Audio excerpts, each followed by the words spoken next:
another saucy little alternative.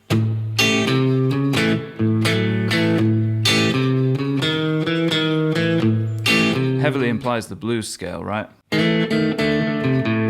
Bringing this note from the major pentatonic, the 6th, sounds extra mean.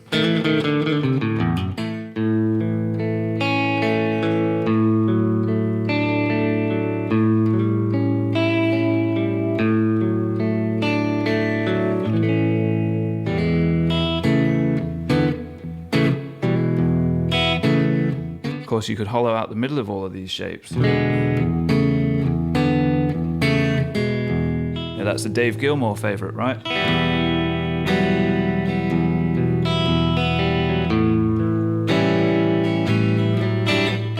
So many places you can go with these ideas. You could also try it in open position.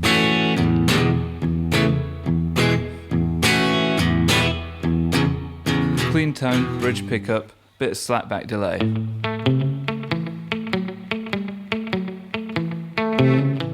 To me, this is the John Lennon groove.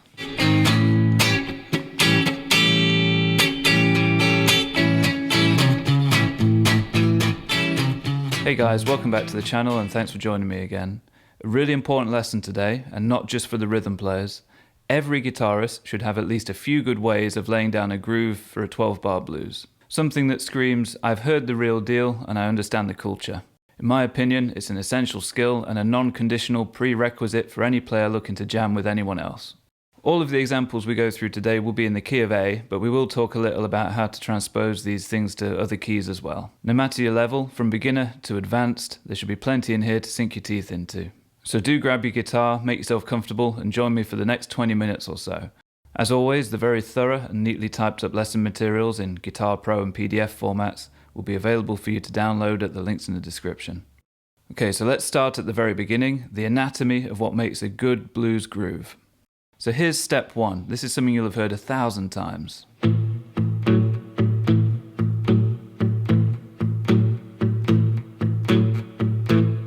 So we're playing that in the open position for many reasons, which we'll look into later, but you also do want to experiment with playing it on the lowest 2 strings. It sounds a little fatter, but it limits some of the options for things that we can add. So let's take a quick look at the theory on that. You've got an A5 chord, street name, the A power chord.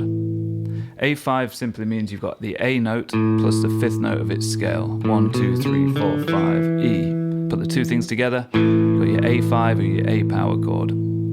Then all we're doing when we get the alternate melody note is we're moving that 5 up a whole tone to the 6th. And palm muting everything. I think that's an essential part of your blues groove tonality and texture. Palm mute heavily. Really lay the side of your hand down right in front of the saddles there. Find the sweet spot. Remember to move left to right. You know, you can hear the difference it makes. If I move too far over to the left, you start to lose the note and get too much of that percussive thwack sound. Too far to the right and the opposite happens. You want to find that perfect balance. Same for the lower strings, of course. Practice palm muting on demand. I'm also making sure to hit both strings, the A and D strings in this case, at the exact same time, every time. Very specific about that. It's more of a plucking motion where the plectrum should start with some force behind the A string and kind of pop through them than it is like a strum, for example, which will be a little looser and may get all your other strings involved. Less control. Tonality as well is what we're after. We want that specific plucky kind of sound. Also, it's played with a very heavy swing feel, so the 8th notes are not straight. You've got 1 and 2 and 3 and 4 and that would have been 1 bar. Now that's a great pattern, right? And you can try and move it around through your 12-bar blues. Very simply, this is why we chose the key of A. You can go from your A, and drop everything down a string closer to the floor, which lifts everything up a 4th, right, to the D chord. And then back to your A for the 1. Back to the 4 again for 2 bars. Back back to the 1 for 2 bars. To the 5, this means going up, closer to the ceiling. To the 4, to the 1.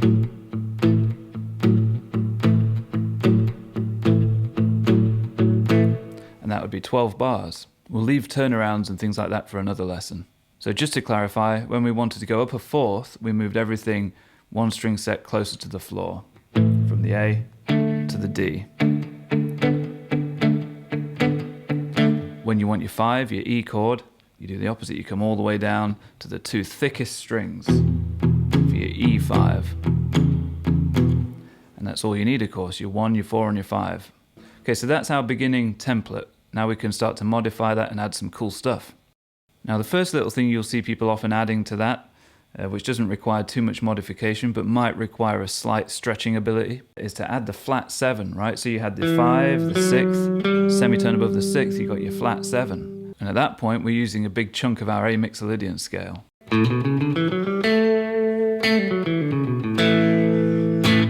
Now there's loads of places you can add that flat 7. You don't have to be too regimented about it. You could add it within 1 bar by going 1 and 2 and 3 and 4 and 1, where you're just climbing up and down that line, 5, 6, flat 7 and back. Or you could save it where you're on the same chord for 2 bars. For example, A to D, and then 2 bars of A, so I might go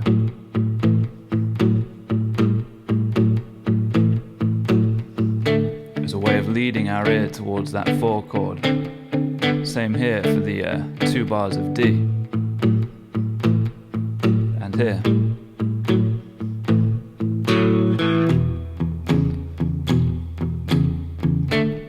Might add it here.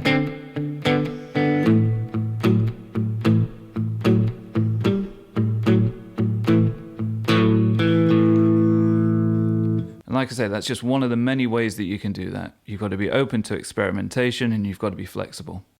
Now let's modify it a little more heavily. Let's try and bring in that classic minor to major third sound that we hear so often in the blues. So if we're thinking of A, here's your root. Your minor third would be C. Major third is C sharp. This is a nice one.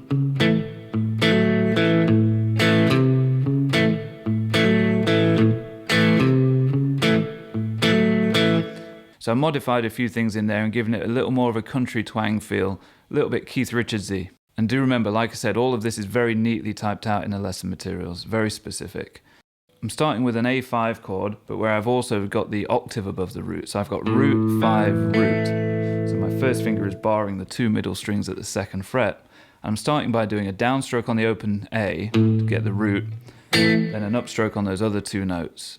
Then minor to major third, no palm muting on those notes. So palm muting on the first note only so far. And then back to that double stop, where I'm doing this Keith Richardsy thing. Then the root, then hit those again, hammer on to that 4th fret, and then back to that double stop.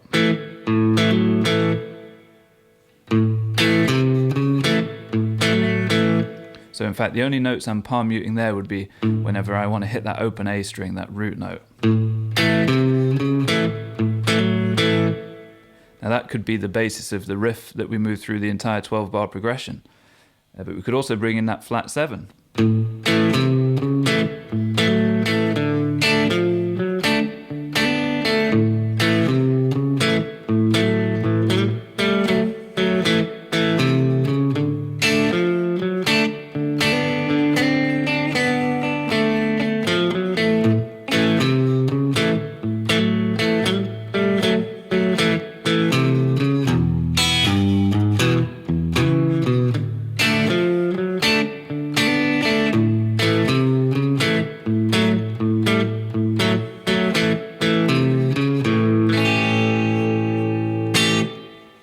You've got to be willing to be a little ragged with it and experiment, like I say.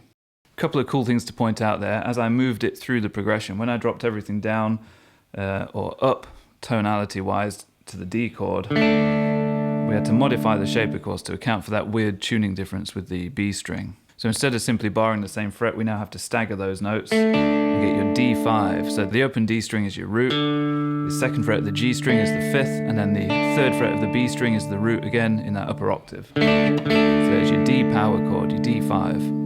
And this is where you've got to be able to dance around with your fingers a little bit. Check this out.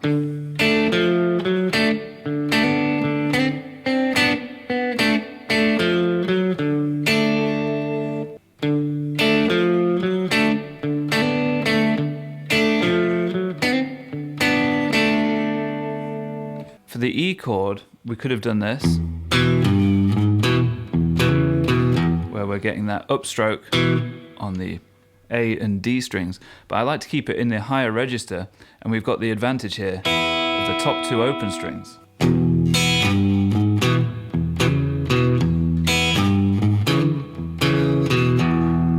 Sounds extra gnarly. Okay, now what if we want to add more of those high notes to the other chords, to give it a little more of that articulation? There's some really cool stuff you could do. You could bring in A7. So I'm barring the 2nd fret from the D string down, and I'm playing the flat 7, 3rd fret of the top E string with the 3rd finger. And I'm going to bring that in on that upbeat.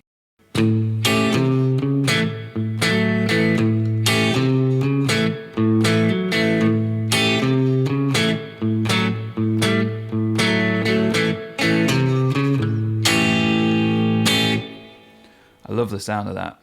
Another saucy little alternative is to do this sort of rockabilly sounding thing.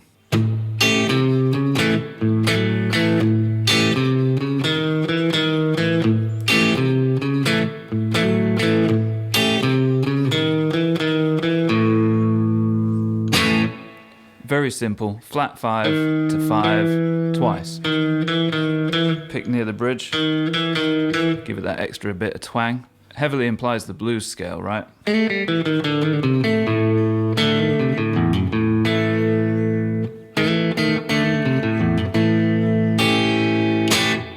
Which brings up one final point on this groove that we've got going here. These double stops. Jerry Reed style.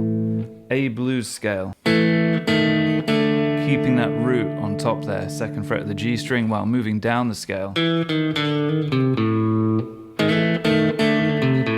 Again, fingering wise, you've got to be adaptable here. Bring in this note from the major pentatonic, the 6th. Sounds extra mean. You can try and shoehorn that in there somehow.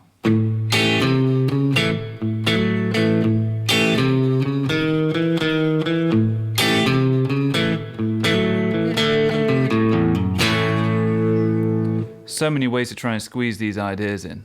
Now honestly, we're just scratching the very surface here, but we have to move on to the next groove. Now let's slow the tempo down a little bit for this one and go for this swingy groove.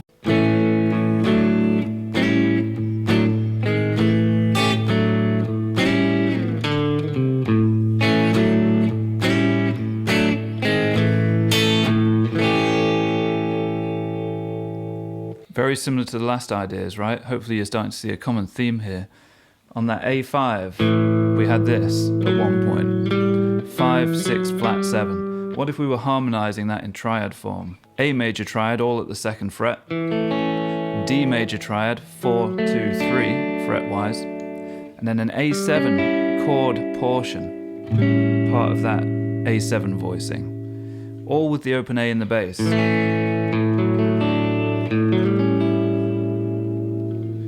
That's a beautiful progression for ballads as well. You'll have heard it in songs like Sure Got Cold After the Rain Fell by ZZ Top.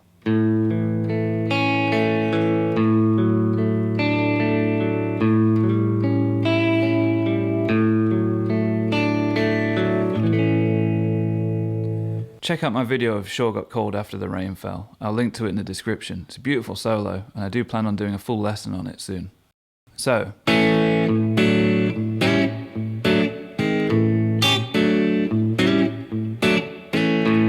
get a nice little groove going on that kind of a thing. What if we move it up a 4th to the D chord? D major, looks very familiar, right? G major triad. A minor triad, but really forming part of a D9 chord at this point.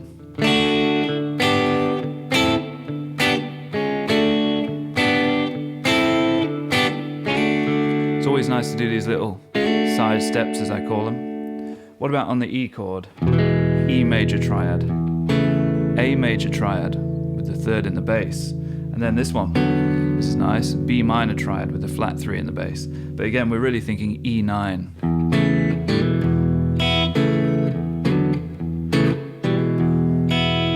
There's another little option there I should just mention. Quite often I like to keep the root on the 2nd fret of the D string there.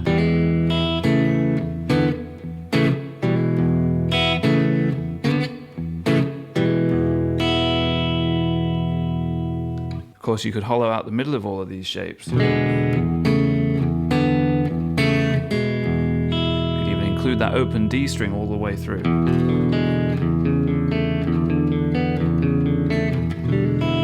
A little more 60s sounding, kind of psychedelic. There's the equivalent on that A7 chord. You know, that's a Dave Gilmour favourite, right?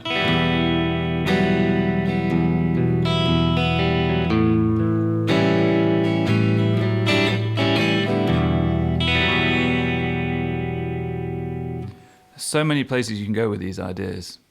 Okay, now on to groove number 3, and let's up the tempo a little bit.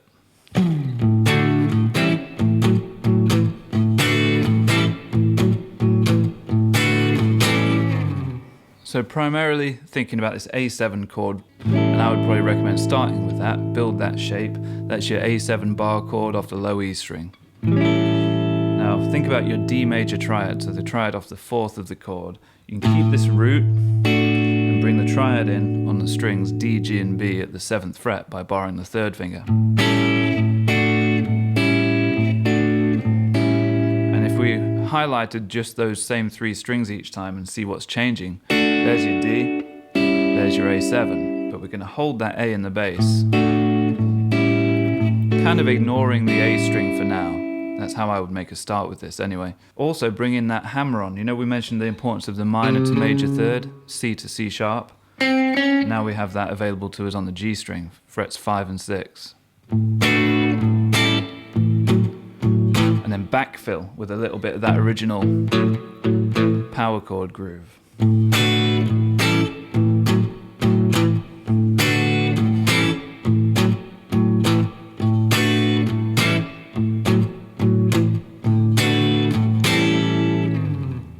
And when it comes to moving that through to your remaining chords, I would literally just drag it along the fretboard. Drag it kicking and screaming to that 10th fret, there's your D chord.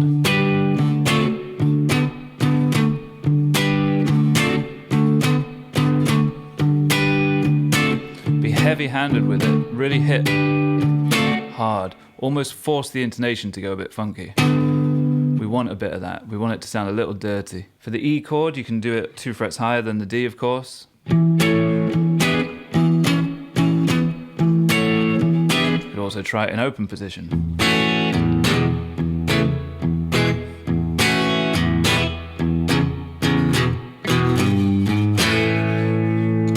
Experiment with these things.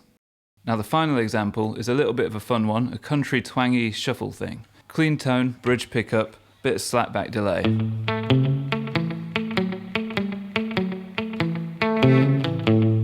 Kind of combines all the things we've spoken about so far. So hitting the open A string, then an upstroke on the octave above, so 2nd fret of the G, minor to major 3rd again, D string 2nd fret, 4th fret, up to that flat 7 at the 5th fret, and back the way you came. But every other note will be an upstroke on that 2nd fret of the G string. Make sure to heavily palm mute everything.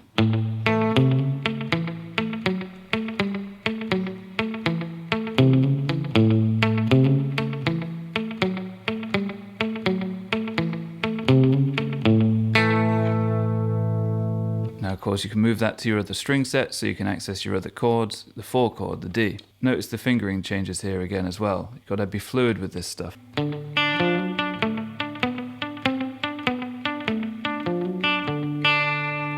Moving your fingers across 1 fret without losing the note. You've got to be able to do that kind of stuff. Down to the E chord.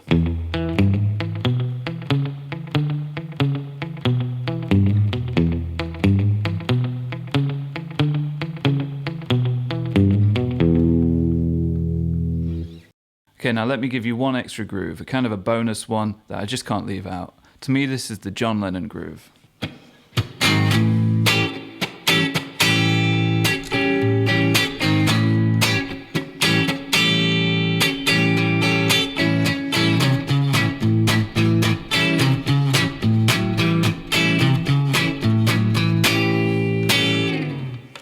Kind of ragged, love it.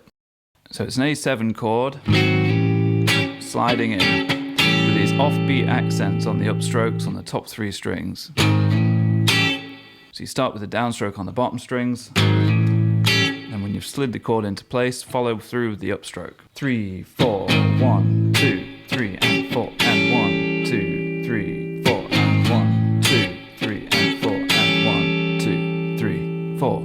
That's the foundation of the whole thing. You can also throw in that sort of bass line we looked at earlier.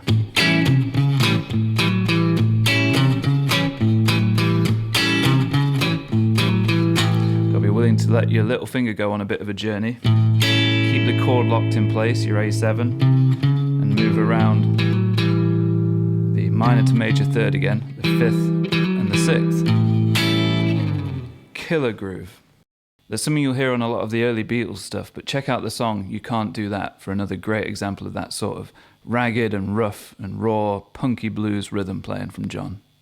Okay guys, so that lesson's going to act as a bit of a foundation, a step one, a starting point if you will, and we'll do many follow-up lessons on this kind of stuff, rhythm playing in a blues context, or any other context for that matter. We'll move around the styles a bit, as I'm sure you're used to by now. But yeah, a really good starting point, and of course we can build on it in future. Do some of the extra legwork and move this stuff to other keys. Just a very quick example of that. You know, that initial groove that we spent a while on. Say I want to do that in C. You've got to be able to move this shape along the fretboard. This is where the cage system comes in handy. That's your A shape for an A chord. Move it along to C and you can play the groove there.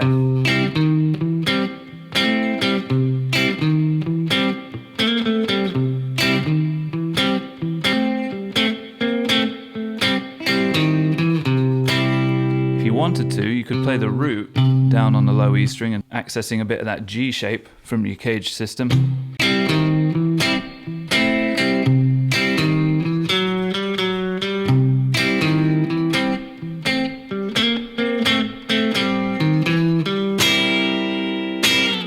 Get to know these things really well, so well that you can move them on the fly.